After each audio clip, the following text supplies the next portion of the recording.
The phrase bird brain is normally anything but a compliment. However, today we're going to look at birds and their brains with a somewhat more open mind.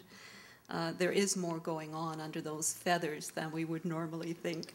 I realized there was a little passage from this book, Bird Brains, that I wanted to read for you because it sort of sets up the context for some of what we might talk about this afternoon. The ascription of meaningful intelligence to non-human creatures causes an immediate crise de nerfs among orthodox scientists.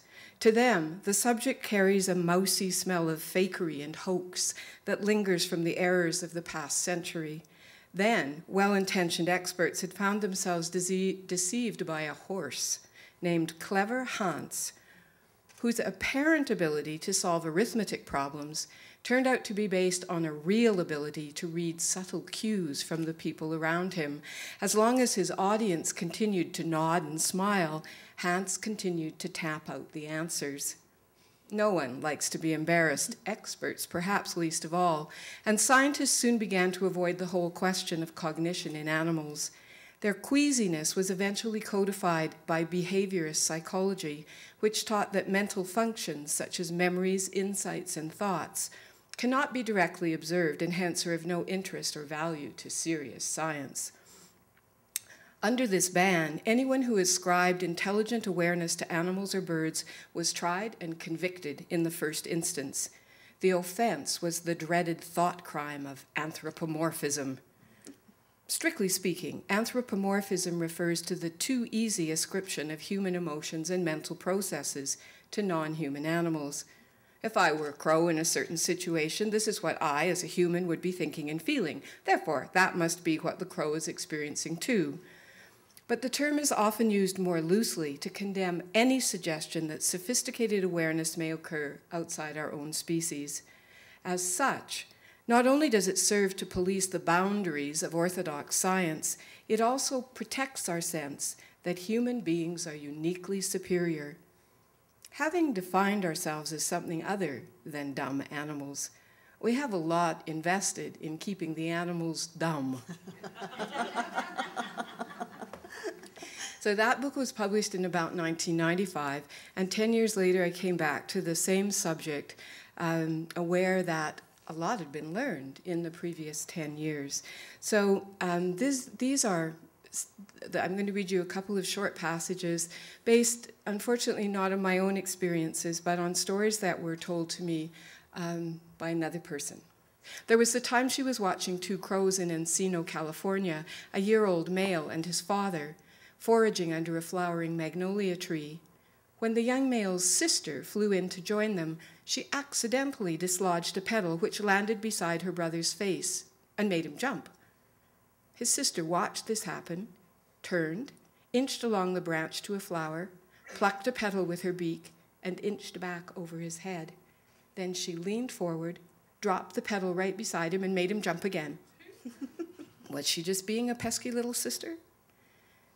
There have also been more somber moments. In Oklahoma, for example, Caffrey once saw two adult crows, a breeding male and a helper, a young from the previous year who'd come back and was helping raise the new batch of brothers and sisters, watched them break away from their group and come back to feed a family member that was terribly injured. It was sad, she said, and so tender. Another time, she was observing a nest through a spotting scope when the breeding pair returned to feed their nestlings, only to discover that their nest had been raided by a raptor in their absence. In all my life, I've never heard such horrible, blood-curdling screams, she said, as the crows made at that nest. The male flew away after a minute or two, but the female stayed behind, and for the next 4 hours, until Caffrey reluctantly left, tended a surviving but injured nestling by nuzzling it, picking up its neck, and preening the side of its head. All the while, the crow uttered mournful-sounding oohs. It's disconcerting to find so much of ourselves reflected in a feathered reptile, a bird. Disconcerting, but also revelatory. Our kinship with crows reminds us of the irresistible creativity of evolution, that endless, free-form expression of the miraculous that has shaped all of Earth's beings, including us. When a crow leaps into the air, our hearts take wing with it, and we join in the rowdy revel of existence.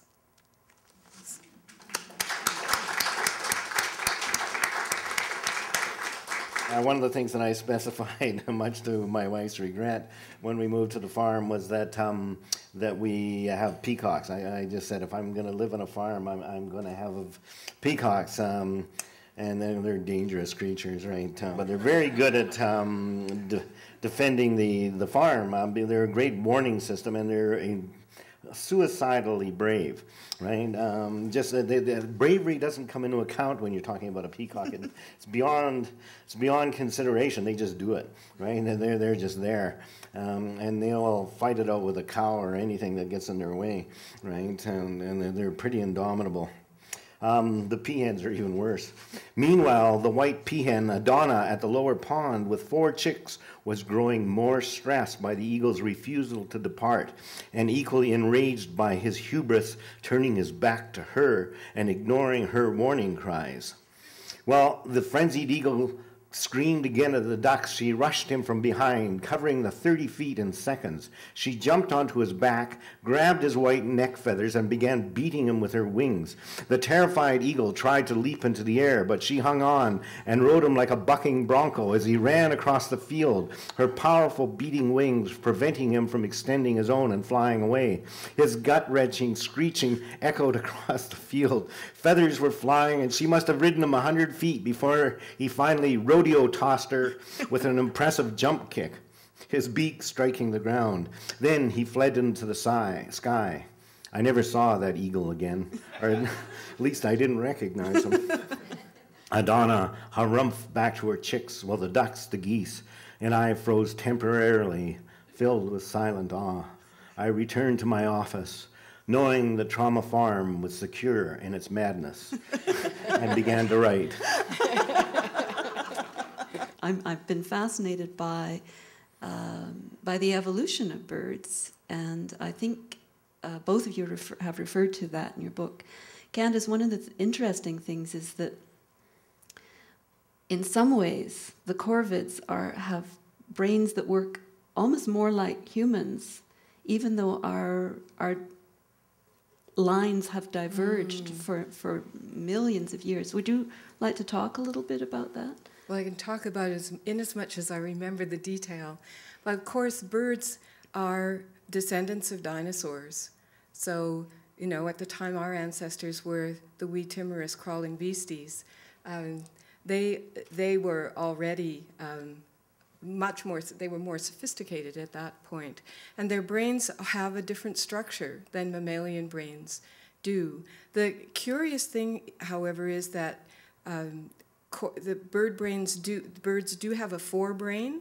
It's differently wired than a mammalian brain, but in corvids and in parrots, that forebrain is very large. It's a disproportionately large. And the body-to-brain ratio in those clever birds is also very high. So it's all in corvids, the body-to-brain ratio, and in parrots is just about the same as in humans.